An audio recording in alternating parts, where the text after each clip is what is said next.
Okay, now some of you might be wondering, what does he mean by an armchair economist? An armchair economist is simply a student that simply just reads textbooks. You don't know what goes on in the world. You can't apply anything because you don't know what goes on.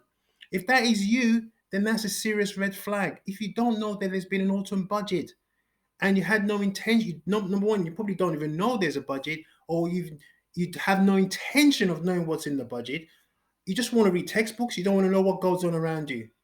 We need to change that. Okay. So let's now look at the budget. 5 key points from the autumn budget. You need to go through the budget.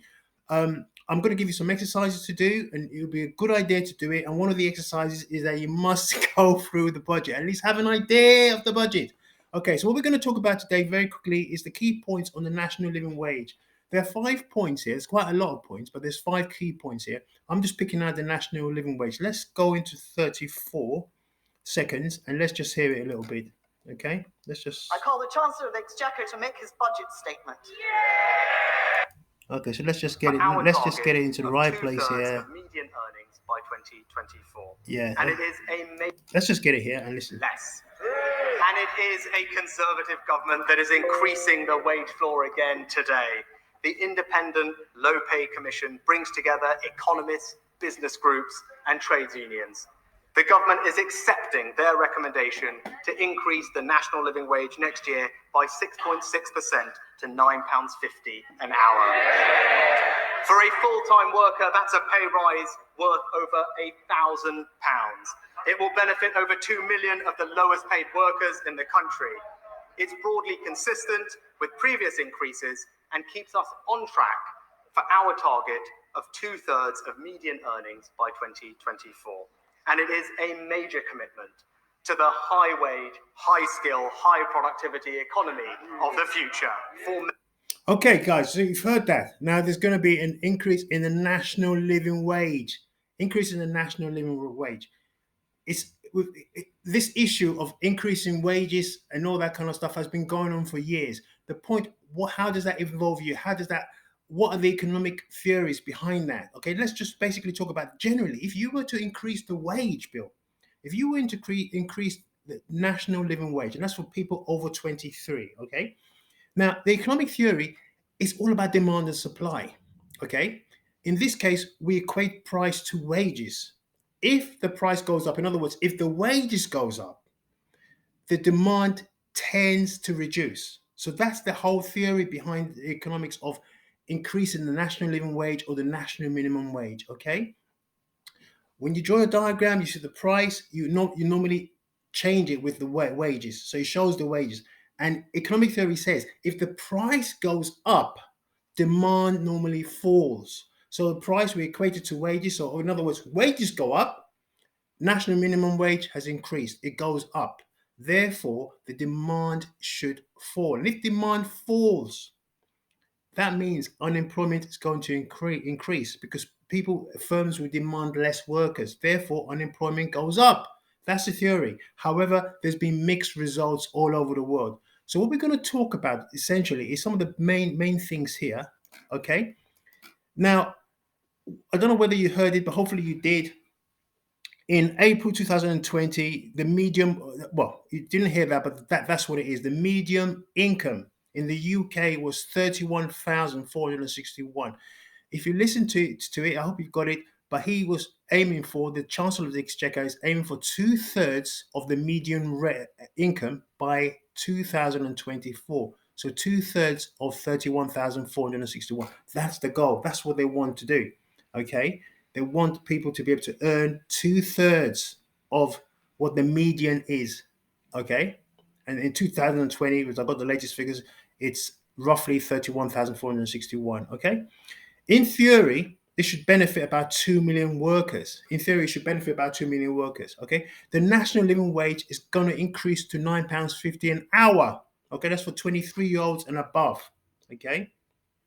The national living, they were at 23 and above, they will have what you call the national living wage.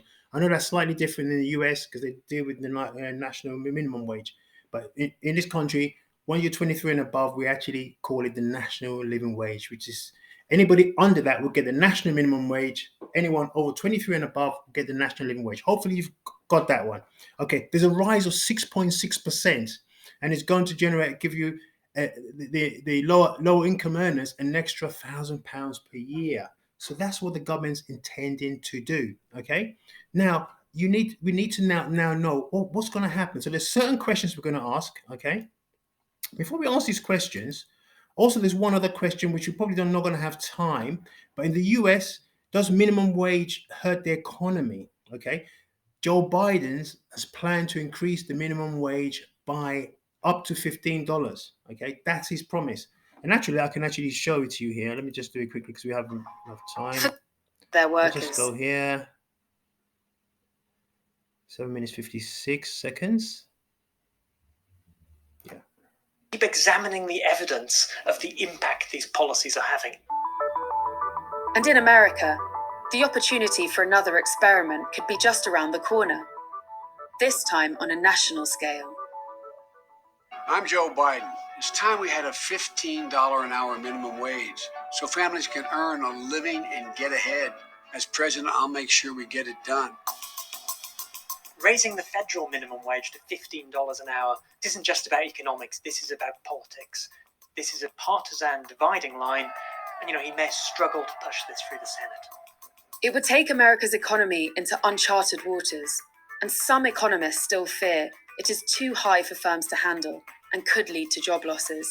Okay, so the question I want to ask you guys, okay, national minimum wage, national living wage, all does the same thing. The questions I want you to actually work out is very easy, straight first question, very easy. Calculate the median salary goal in 2004 for the national living wage. Okay, what's the goal for 2024? What does the Chancellor of the Exchequer want the median salary to be? Okay, what's the aim? So that's easy. Okay, next one, explain what it means that the new living wage will keep pace with inflation. What does it mean that the new living wage will keep pace with inflation? What does that mean? Explain that. The third one is summarize briefly 5 key points of the budget. Okay, go through the budget. It's only about 5-6 minutes. Go through it. 5 key points. You need to know this, guys. You need to know it. If you want to be top economics students, you need to know what goes on around you. Otherwise, you might as well read a textbook of 1950 textbook. Because if you're not going to know what goes on around you, it's no point. And economics is such a lovely subject. It's alive. It changes every day. It's a great subject. So you need to know what goes on around you. Okay. Number 4, in the case of the US, why do you think some economists think that a minimum wage of $15 per hour may be problematic for US firms? Why may that be a problem? If you were to push the wages up $15 an hour, why might that be a problem for some US companies? Okay. Illustrate this with an appropriate macro diagram. So I want you to illustrate it with a macro diagram, this potential problem of wages going up to $15. Why might there be a problem, guys? So I want you to go through this. Okay. Hopefully this is going to help you. I'm going to do a lot more videos. I need to get you guys off just reading the textbook. Textbooks are important. Of course they are, to know the theories, to know the basics. Okay. But then you need to apply the basics. You need to apply the basics, and it becomes much more enjoyable. I would find it so boring if I'm just going to read the textbooks all the time. You need to be able to apply, even if you're not going to study economics in A-level in university. This is going to benefit you so much by being able to apply it to what's happening outside the world. Okay. So hopefully I'm going to do loads of videos like this. I need to get you guys off the armchairs and start applying your economic theories and your knowledge to what goes on outside in the world. Okay. So please like, share, and subscribe. Okay. Thank you very much. I appreciate it. Bye.